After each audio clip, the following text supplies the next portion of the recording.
Hello, everybody, and welcome to Taking Control, the ADHD podcast on Rash Pixel FM. I'm Pete Wright, and I'm here alone. My fantabulous partner, Nikki Kinzer, is taken ill and wasn't able to join me, but today we shall soldier on because we have a fantastic guest as we kick off our next series on ADHD and communication. Today, we're talking all about ADHD and lying.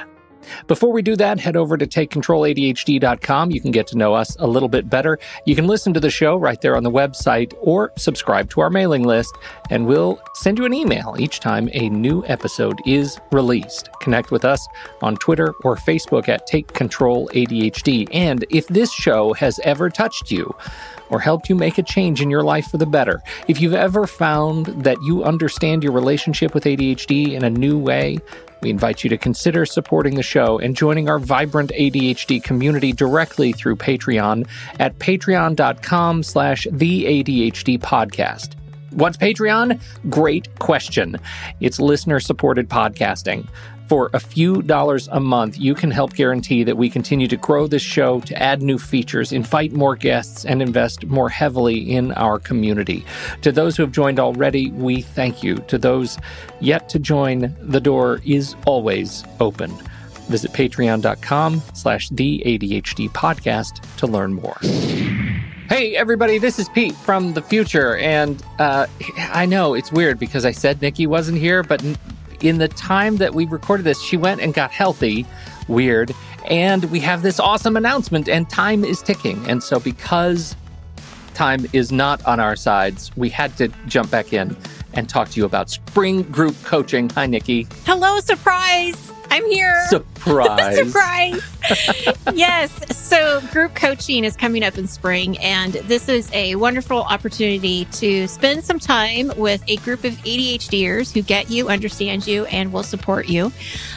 We are meeting for 10 weeks, and we meet on a weekly basis for around 90 minutes, and we do some accountability in the group. So people will actually have a focus for the week, and they'll give us an update on how that focus is going, and we'll have great conversation about different topics during the time that we're together. And then at the end of the group, everybody states what their focus is going to be for the following week. So it's a great way of getting things done too. So open enrollment is now. So please visit the website if you would like to be enrolled. It is, I do try to keep the groups on the smaller side. So it is kind of a first come, first serve. I hate saying that, but I know, right? You know what also, I mean. No shirt, no service. Shoes, no, like you can come no without. coaching. Yeah. Come as you are. You don't have to wear shoes. Yeah, we don't care. Come as you are. Come as you are. But the deadline, which is probably the most important thing for you to know, the deadline is March 30th. So I need to have your enrollment by that Monday, and then the groups will start the following week, and they will be the week of April 6th, and they go into June. So that's it. That's group coaching. And if you have any questions, of course, you can always email me, and I'll get back to you as soon as I can.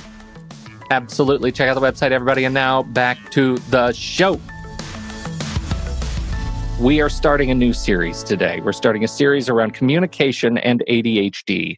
Who better to come back and talk to us about communication than Ari Tuckman, psychologist, certified sex therapist, international speaker, author of 4 books on ADHD. You might remember him from late last year when he came and talked to us about ADHD After Dark. That was another first time we've ever talked about sex on the show, quite so blatantly. So we deeply welcome Ari and are excited to see what new wonders he has yet to share as we talk about lying. Ari, how is it that you come back to talk to us about sex and lies back to back? This is fantastic. Welcome back to the show. Well, it is a pleasure to be here. I think it's a great topic. You know, it's sort of one of those things like you get an idea and then you start seeing it. Yeah. You know what I mean? And today is Monday, but, like in the last week, I've had a number of situations of clients, and we're talking about lying and the truth or lack thereof. Actually, the last person I just saw, who walked out of here 15 minutes ago, we're talking about lying and truthfulness. And this is actually the thing I'm going to talk about at the upcoming big international ADHD conference in November down in Dallas, because I feel like this is such a great, relevant, important topic. I think it's hard for people to talk about this, and I'd like to start maybe, and this is a tough question to kind of wrap my head around, so bear with me. When we think about people who lie, we have, I think, a natural emotional and, dare I say, sort of moral response to it. Right? That there is this thing, they must be bad people, or they must have some sort of crisis of faith to treat me so poorly or something.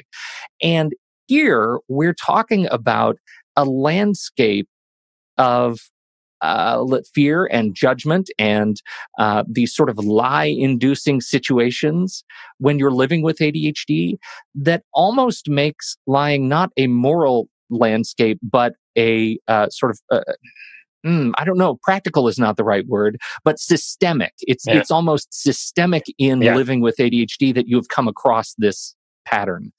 Am I saying that right? Yeah, no, I think you're absolutely right. I think that there's sort of like a slippery slope phenomenon. And, I think just to like start out by defining some terms. So, lying is saying something inaccurate, but, and here's the important part, with an intent to deceive. So, if I tell you I did something that I didn't actually do, but I think I did, because like, oh, wait, which math homework? No, I did that one. No, actually, as it turns out, I'm wrong. That's not the math homework I did. But that's not a lie. It's inaccurate. It's perhaps not helpful, but it's not a lie. So, part of the issue before we even get to actual lying is I think folks with ADHD are often kind of dinged for saying things that are inaccurate, but because they use up their free passes too quickly, they're then made out to be liars. Like, you told me you did the math homework because you didn't want to do the math homework. Right. It kind of makes sense. Like, you could see how there's kind of like, as what do the mystery novels tell us, or the court dramas, there has to be what is it, intent, and there has to be something gained or something, right? They have a motive. So, it's tempting to think that the person with ADHD is lying, but they're just kind of confusing the details or getting it wrong. But there's also an element here that, I've kind of got this saying that bad situations make bad choices more likely. So, in this case, if you procrastinated on, I don't know, pick a kid example of doing your homework, or an adult example of, I don't know, calling the plumber to schedule them to come fix the sink or something, if you procrastinated and now it's too late, now you're in a bad situation. Either I lie and say, no, yeah, I called him. He never called me back. You know how those plumbers are. The worst. Yeah, right. Yeah. I don't know why I keep trying to call him. This is like the fifth message he hasn't returned. Or you sort of own it and you say, you know what? I screwed up. Like, I forgot. I didn't do it. I should have done it. I got caught up in other things. And you're right. So it's tempting in that situation to sort of lie, hope kind of like, no one's the wiser. And then you just call him real quick tomorrow. Yeah. Right. And you're done. Now you're not upset and I'm not upset and everybody's happy. So it's tempting, because it does sort of keep a bit of the peace, at least if it works. The problem with lying is that it kind of makes one problem into two problems, right? So the first is you didn't call the plumber. The second is, and now you lied to me about it, which is really worse because now I don't believe anything. Right. And that's the ADHD pile-on effect, right? Because the bad situations inducing sort of lying centric situations, right? Where that can happen to anybody, right? Those little crises of accuracy. But the ADHD piece, let's say you develop sort of the muscle for integrity, owning it, as you say about the plumber. If you're dealing with the plumber, that might be something. But if you're dealing with the plumber and the fact that a project is late at work and the fact that you haven't paid the bill for your kids' piano lessons, the pile-on effect has to have some sort of exacerbating impact. Yeah, totally. I mean, I think, and that's exactly it. Like, if it's just the plumber, whatever, like we can all just sort of take the hit, like, no, I know, I should have called. I didn't, that's on me. Don't worry, I'll take care of it tomorrow. But again, it's that using up of the free passes. So folks with ADHD often have spent far more time feeling, being told that they're off task, being told that they're disappointing people, et cetera, et cetera. So, so it's easy to be sensitized to that and to kind of like not want to be the bad guy again. Like, here we go again. I'm the bad guy. So it's tempting in that situation to sort of lie to cover it up and hope it all goes away, because emotionally it's not just about the plumber for the person doing the lying either. It's about all these other things and all this history that gets kind of brought into it. To the person who is doing the lying, what's happening to them sort of emotionally, behaviorally as they slip? I mean, some of it is just sort of, it's that moment of panic. I didn't do that thing I was supposed to do. And, for some of them, sometimes it's just kind of impulsive. Like they just sort of impulsively lie to get himself out of a bad spot. So the ADHD makes it easier to put yourself into the bad spot and then impulsively also lie to sort of temporarily get yourself out of the bad spot. But, the reason why it's impulsive is because it's about improving the moment. I'm off the hook right now. And it often, the kind of amazing thing to me is, often these are lies that are only guaranteed to come out. There's certain things you can kind of get away with, but there's lots of lies where it's like, there's no way that wasn't coming out. Like, how did you think that it wasn't going to? And the answer is they didn't really pause to think. That's why it was by definition impulsive. Like they didn't pause to really think about how this was going to happen later. Are you seeing a connection, people who are struggling with their, ability and willingness to tell the truth, as it is impacted by our current sort of media political landscape and the culture of mistruth? Yeah, I think absolutely. I think, why should I tell the truth about, the plumber when the president isn't even telling the truth about something that was on videotape from 2 days ago, So yeah, I mean, I do think that, there is so much more distrust and, news on social media and everything else and fake news and all, like, I think people are more distrusting because it is hard to know what do you actually believe. So I think that, it makes it that much more tempting, but I think frankly, it makes the truth that much more valuable. Once you lose a reputation for being honest, like it's really hard to get it back.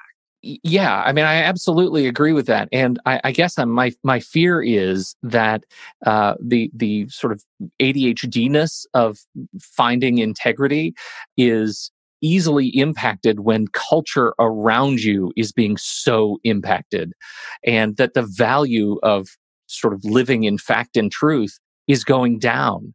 So, suddenly, yeah, I'm late on that project, but maybe the dog ate my homework is becoming a higher value proposition than just the truth. And that I think is scary, and Right. particularly when I'm living in a place where my brain is constantly fighting me for, finding circumstances to ease pain for others who have to deal with me.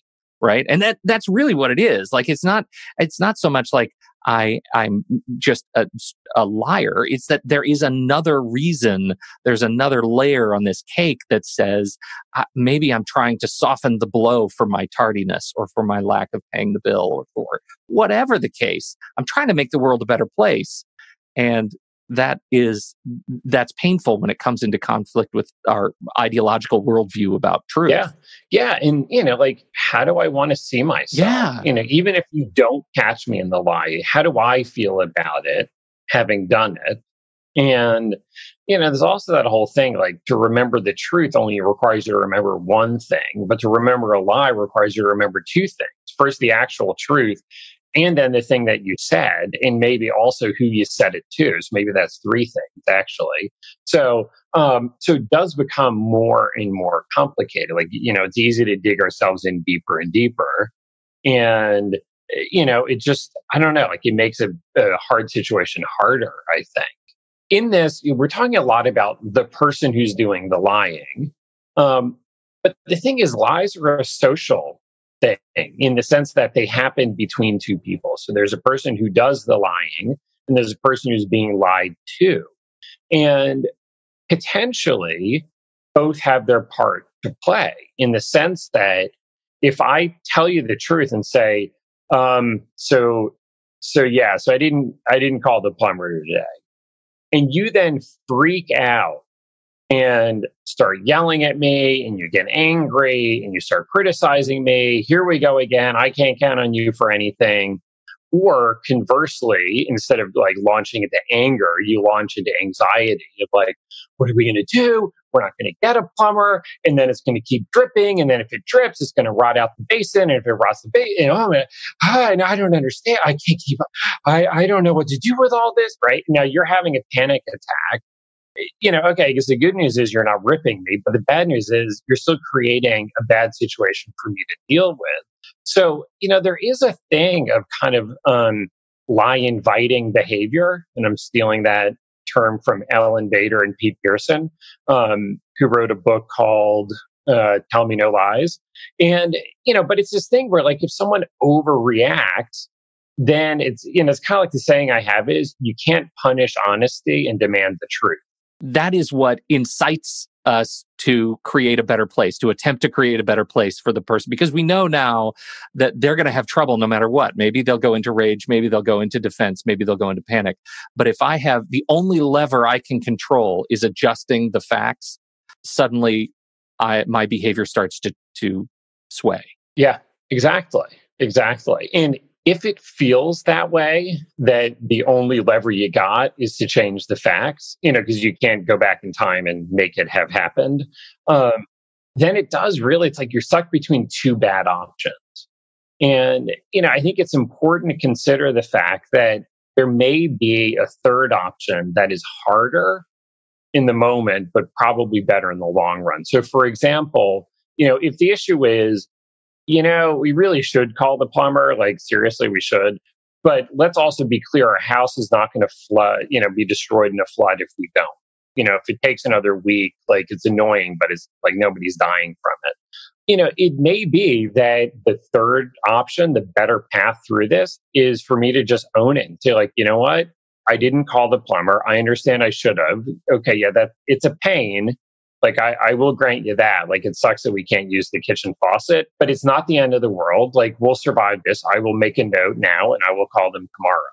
And, so it's sort of like I don't take on the responsibility for the fact that you're angsting, perhaps overly, about the fact that the plumber hasn't been called today.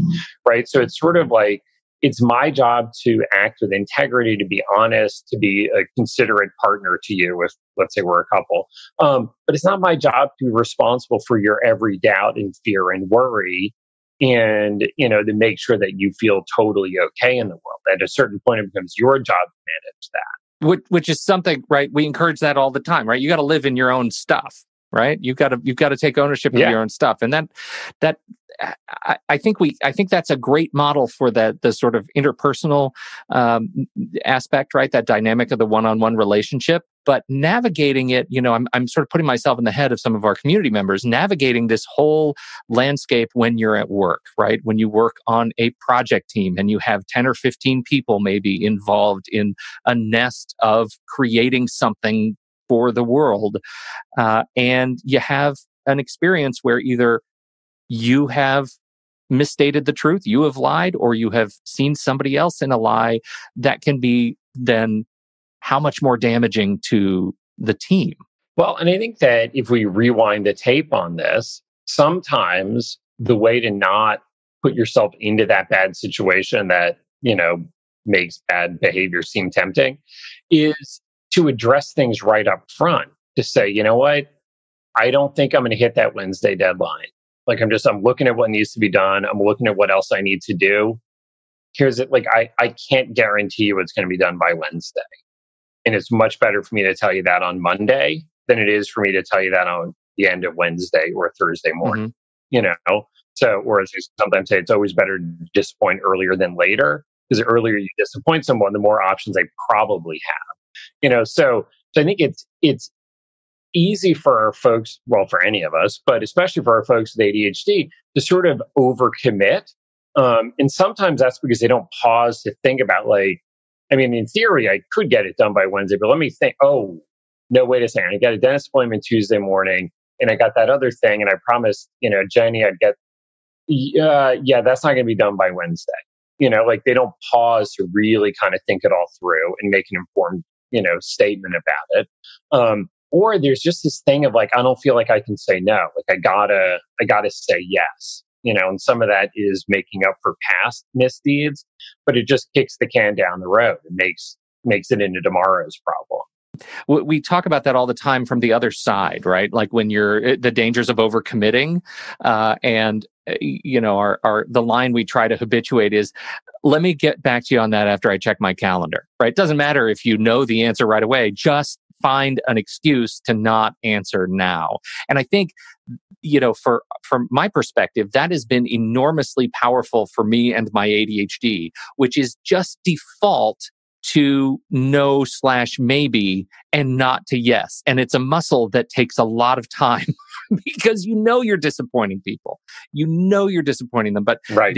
It does reduce those lie-inducing situations. It takes you out of that precariousness where you have to damage a relationship. Well, what it does is it gives you a few moments to think about it rather than just knee-jerk respond. Like you said, even if the answer is, yeah, I can do that, it's still like taking the pause to then think about, okay, but then how do other, like that thing I'll do, but how do other things maybe get impacted? Yeah. So that you're kind of better balancing the different, balls that you're keeping up in the air. Right. That's not to be understated either, because, the benefit of being able to take a pause allows you to consider opportunity costs in your life and make choices. And that's something we often feel like we don't have, is choice. Yeah. Let's talk a little bit about, for lack of a better word, rehabilitation. Several angles that go into rehabilitation. One, you've got to figure out the relationships possibly that have been impacted by your own behavior. Two, there's some sort of mental training that goes on, right? At some point, you've got to teach yourself how to be better at this. And three, making amends. One of the things that I sort of tell people, especially if I've got someone who does, kind of habitually does a lot of lying, is that sometimes even if in the moment you lie and give the convenient answer, whether it's 2 seconds later or 2 days later, whatever, I think it's still better to come back and say, so yeah, how I said I called the plumber? I didn't actually call the plumber. Like I said I did, I didn't do it. So, I thought it would be better if I told you that rather than you finding out some other way. Or I wanted to be honest. I just kind of panicked in the moment.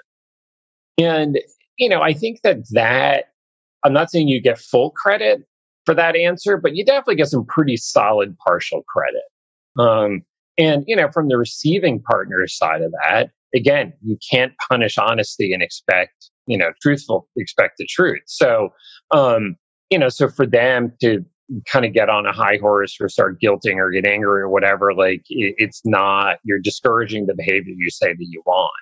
So, so sometimes we start there. Ultimately, it becomes a matter of really setting a reputation of being honest. And the way to believe someone's being honest is that they give you bad news. Right. Like if they that's how you have faith that like, well, they're saying they did it this time. They have told me recently other things they didn't do. So yeah, I mean, that makes it kind of plausible that they did do this thing, because otherwise they would have told me they didn't. So you kind of create a new reputation for yourself. The act of sort of making amends, if I put myself in devil's advocate sort of stance, and you think about the plumber example, isn't there someone out there who's going to say, yeah, but 2 days later the plumber got called. Why does it matter? Why does it matter? Yeah. And, if it's generally isolated incidents and nobody finds out, I mean, it doesn't matter in that case. But, it might come out. And that's the risk, that you do call the plumber a couple of days later and, the plumber comes out and then your spouse talks to the plumber and says, oh, yeah, so, he said he gave you a call, I guess, have you been busy? I didn't. Nobody ever calls me. I'm just a plumber that everybody lies about. Right. Exactly. No, he called and I picked up and we set it up. I don't know. No, he didn't leave me a message. right? Like the truth has weird ways of coming out sometimes. I mean, it's not to say you can't get away with it most of the time, because maybe you can, but not always. And like, do you want to take that chance? Well, and I feel like I don't want that question to even be sort of self-incriminatory. I really believe what you said earlier, that it takes an enormous amount of energy to lie and maintain a lie and live in a space of mistruth. It takes an enormous amount of work. And if there is anything that we know about living with ADHD, is we have our hands full enough already. Right. Right? There is a very practical reason to just live in fact and truth. And from my perspective, I don't know. It feels like you're just asking too much of yourself. Yeah, I mean, whose life is so easy? I feel like, right. Make it a little more challenging. Let's level this thing up a bit. I'm going to just start playing games with people. This is great. Yes, I'm a sociopath. Right. It's fine. It's all fine. Yeah, exactly. And I mean, there are times where, kind of little white lies that, maybe those are a little bit different, because that's perhaps more in the service of the person on the receiving end. Like, do these pants make me look fat? Where you're like, oh, crap, there's no good answer to that one. So like, are you being kind of flattering or encouraging in that case? Yeah, like, do they know that you're probably lying a little bit? I don't know. Hopefully they should, Isn't that, again, part of the cultural exchange, right? Yeah. But that's a little bit more, I think, understandable, as opposed to, I don't know, like I always sort of come back to Sheldon from Big Bang Theory, like most of what he said that was funny was that he was just being painfully honest. Like he was just stating the truth as he saw it, that everyone else had the social graces to sort of smooth a little bit. He didn't, he just laid it out, So, so I don't know, I suppose in the most truthful way is to say, well, honey, here's the thing. Like you have not been exercising lately, and you are eating a lot of crap at night, and really you have gained a bunch of weight. So yes, indeed, those genes do make you look fat. Actually, it's your fatness that makes you look fat, right? Like, no, that's not, like, now maybe there comes a point where it's like, I need to tell you something. I don't really feel like saying it. You're not going to want to hear it, but I do think that you're not taking good care of yourself like you used to. Now, maybe that's a valid conversation to have, but probably not as you're getting ready to go out to dinner and they're asking if these jeans make them look fat. In the moment, in the mirror, not the best time. Right. So like that's not an ADHD thing. That's like a whole nother, whatever. Truth in relationships kind of a thing. Well, it does get to the question of radical candor, right? This is a thing that it feels like this has been bubbling up over the last few years as maybe it's an act of the pendulum swinging the other way as one pendulum swings far afield, that there is a practice of radical candor. Do you have any experience with radical candor, or do you practice it? It's an interesting concept because I think like on the face of it, we could probably all say, well, yeah, sure, you should definitely be honest. We tell our kids and whatever. But I think my concern with radical candor is it's sometimes I think you could use it as a justification to be kind of a jerk. I just want to rip you a bit, and here it comes. Hey, I'm just being honest here. Yeah. Like, I don't want to hurt your feelings, but you sort of suck and I hate you. Mm-hmm. Right. Oh, well, if you put it that way, I guess I won't get my feelings hurt, So I think it's a question of what is the motive, who is really benefiting. In the conversation of, honey, I feel like you're kind of letting yourself go and you're not taking care of yourself. That's for your partner's benefit. Now, maybe you get some indirect benefit, but like, let's be clear, it's the receiver who's going to benefit from that uncomfortable conversation. As opposed, I think, you can run the risk with radical candor, just kind of being a jerk and being too lazy to filter yourself. Yeah, this is sort of where I struggle with it because, we see those experiences, right? Those little, we'll call them white lies for the greater good of your relationship, whatever that happens to be. But also the fact that, is there a habituation element to those little white lies? And when you start pushing those bounds, are you just lying about the pants now? Or are you lying about, something else that you have just rationalized that, is untrue? So I'm coming at it from the perspective of, like, if I want to develop an integrity practice, if I want to find a way to exist outside of lie-inducing situations with my ADHD, sometimes I have to bring a big hammer, and maybe a practice of radical candor is the way to do it. And so the effort is, I have to find a way to be more artful in the way I speak, or just practice shutting up more. Yeah, exactly. And, I think that to really be honest begins it's first an inside job before a word gets spoken outside. There's a conversation that happens inside our own head of, first of all, being able to be honest with ourselves about it. Cause we all lie to ourselves in little ways as well. Some of us quite a bit, but, hopefully mostly just a little bit. So being able to be honest with yourself, be able to tolerate the discomfort that comes out of it. And from there, being able to kind of manage the emotions of it. So if you realize you forgot to call the plumber and then go down a shame spiral about it and kind of beat yourself up and feel awful, let's be clear, you're not having a good response to the other person in that moment. At first it begins with sort of talking ourselves down from it. And then to be able to be direct and honest and say, you know what? I didn't call. I got caught up in other things. I should have set a reminder on my phone. I didn't do that. I understand that you're really busy and you count on me to do, my share of things. And I screwed that up. I just should have called. That can feel really hard to do, to just own it. And yet when you do, at least then it's done. Then the conversation becomes, what do we do next? And I think that, one of the ways of sort of making amends is not simply to say, and I will now remember to call them tomorrow, because that didn't work today. Right. But rather, here, I am setting an alarm on my phone and you are seeing me do it.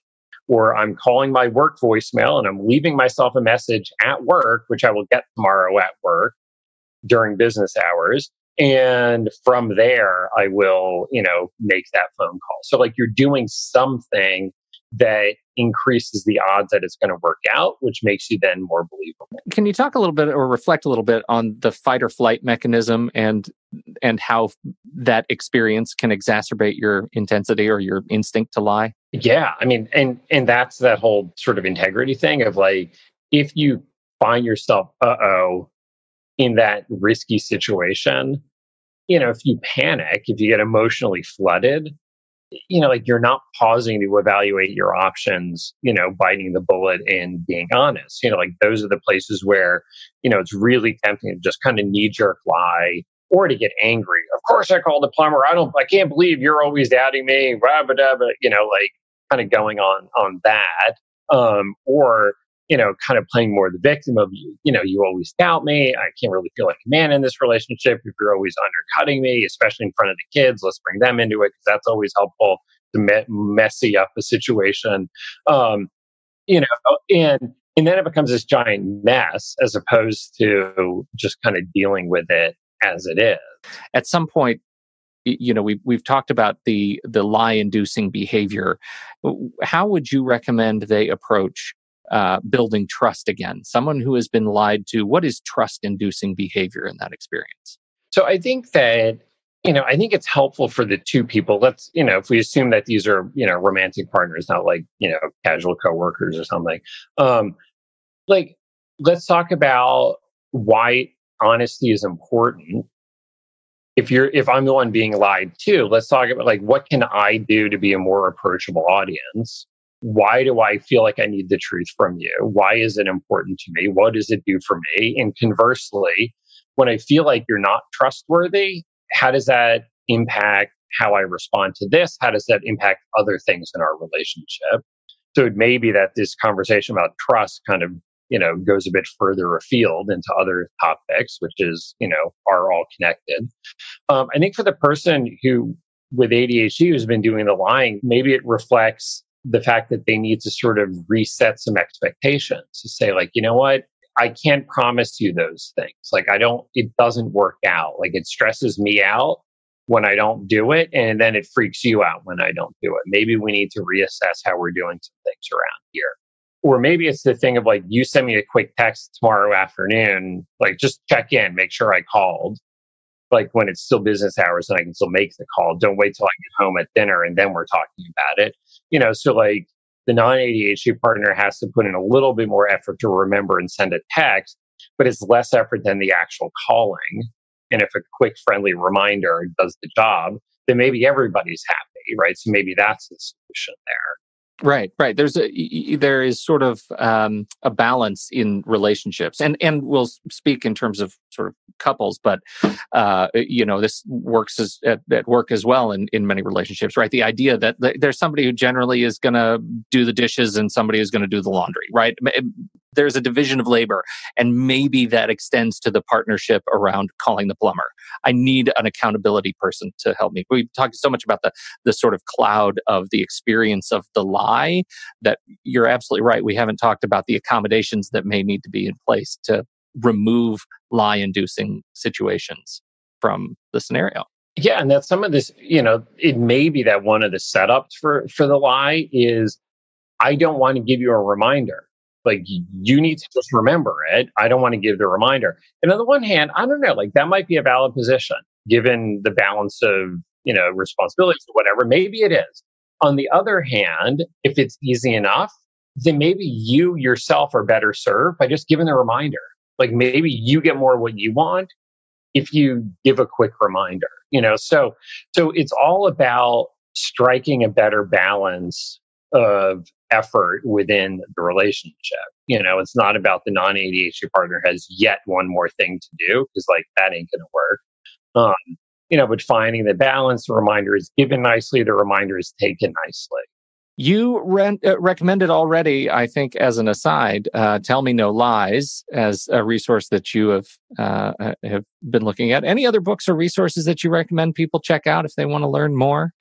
Like the obvious answer here, like most broadly, is anything related to ADHD. I think is going to be helpful for both partners to kind of set their expectations. Obviously I would make the recommendation of my newest book, ADHD After Dark, Better Sex Life, Better Relationship. I don't have a chapter on lying in there per se, but I think generally speaking, this is an aspect of relationships, and the better the two of you are getting along in other ways, maybe this kind of plays out in terms of, the lying behavior or lack thereof, hopefully.